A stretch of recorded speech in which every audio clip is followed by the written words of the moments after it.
As you know, there was another one of these shooting events in Texas over the weekend. 7 people killed, several more injured in a mass shooting event. A guy that is apparently spiraling out of control as far as his mental issues go. But every time you see one of these, Beto O'Rourke and others are piling on the gun control wagon, saying we must take these guns away from Americans. It won't be an option. It's what we're going to do. It's just the way it is. Joe Biden now on this train. I want you to hear this short bite from Joe Biden saying basically all semi-automatic weapons ought to be illegal. It's bite number 3. Go. The idea that we don't have elimination of assault-type weapons, magazines that can hold multiple bullets in them, is absolutely mindless. It is no violation of the Second Amendment. It's just a bow to the special interest of the gun manufacturers and the NRA. It's got to stop. So there you go, Joe Biden now saying no gun with multiple bullets should be allowed, which would be all semi-automatic weapons. And so this whole lurch to the left and gun control ideas, a lot of researchers out there, different fields.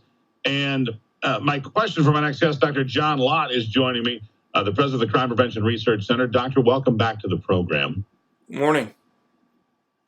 Good to have you here. All right, so the headline is new research. Do researchers from different fields have a consensus on gun control laws, and do registered voters agree with any of them? I mean, you look at this all the time. Is there anything that voters and researchers and politicians can find common ground anywhere in all of this? Right. Well, I mean, you see big differences across fields. I guess just to talk a little bit before we get into that about what happened over the weekend. I think this was a pretty unusual types of case. It's not clear to me that this person was already planning on doing a mass public shooting. If you're going to do that and the police are pull you over for a minor traffic stop, it seems to me that you're going to wait until after you go through the minor traffic stop before you're going to start doing your shooting. You don't want to have the police chasing you all around, making it much more difficult for you to go and do the attack that's there. But in any case, you do see big differences across the different types of research fields. Economists and criminologists tend to be very skeptical of the efficacy of different types of gun control laws.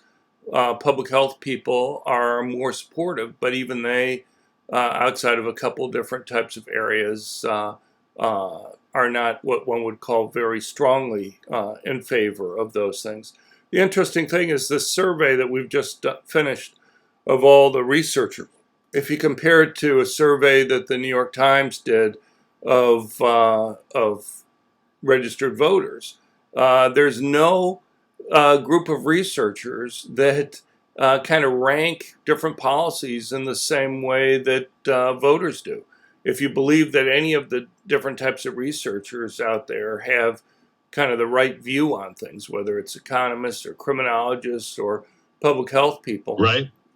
All their rankings are essentially, the rankings of registered voters are essentially random compared to any of those other groups. So when you look at background checks or universal background checks or getting rid of what they call this gun show loophole, which of course is a fallacy, it's not a real thing. Red flag laws, all of these other ideas that are being pushed hard. Again, you look at Beto O'Rourke or Elizabeth Warren or Joe Biden, they're all out there on the campaign trail, beating the drum for more gun control. And in some cases, like Beto O'Rourke's case, in effect, confiscation of firearms from Americans. But do the American voters or does the American public support any of those things? If you look at surveys like on universal background checks, economists and criminologists are very skeptical that they're going to work. Voters, you can find some surveys like the New York Times where they are overwhelmingly in favor of them. What I would point out, though, is that when you actually see people voting on these things, Michael Bloomberg has put that on the ballot in a couple different races in 2016. At the time, surveys were showing overwhelming support, but when you actually get into the details, even though Bloomberg was outspending his opponents up to 6-1, he had a hard time breaking 50% of the vote on those things. And it's one thing. So what I think happens is that the way these survey questions are phrased, it makes it sound as if people are just being asked whether they want to stop criminals from getting guns. And of course, everybody wants to stop criminals from going and getting guns. But when you actually get into the details there to what they're proposing, the costs involved of the background check, the fact that, for example, these laws, I can give you one example. Let's say a woman that you know is being stalked or threatened, and she calls you up and she asks you if she can borrow a gun for a couple days to be able to go and protect herself. Well, if you lend her the gun, Sure. unless she's in, quote, imminent danger, which means she's actually directly facing the threat at that moment, you'd be committing a felony.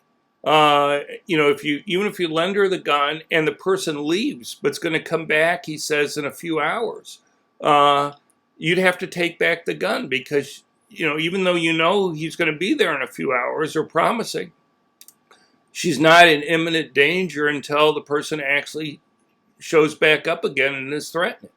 And you'd have to take the gun back. Right, and those are the dangers there. Yeah, and I get that. Dr. John Lott, the president of the Crime Prevention Research Center. You can find out more at crimeresearch.org. Crimeresearch.org. Doctor, I guess we'll find out in Arizona. Mark Kelly versus Martha McSally, gun control versus freedom. We'll find that out in the Senate race coming up. I got to leave it right there again. Crimeresearch.org, the place to find out more about Dr. John Lott, his research and his writings. As always, Doctor, thank you for being here. Thanks very much. Thank you. 52 after. Quick break. We'll be right back on the Steve Gruber Show.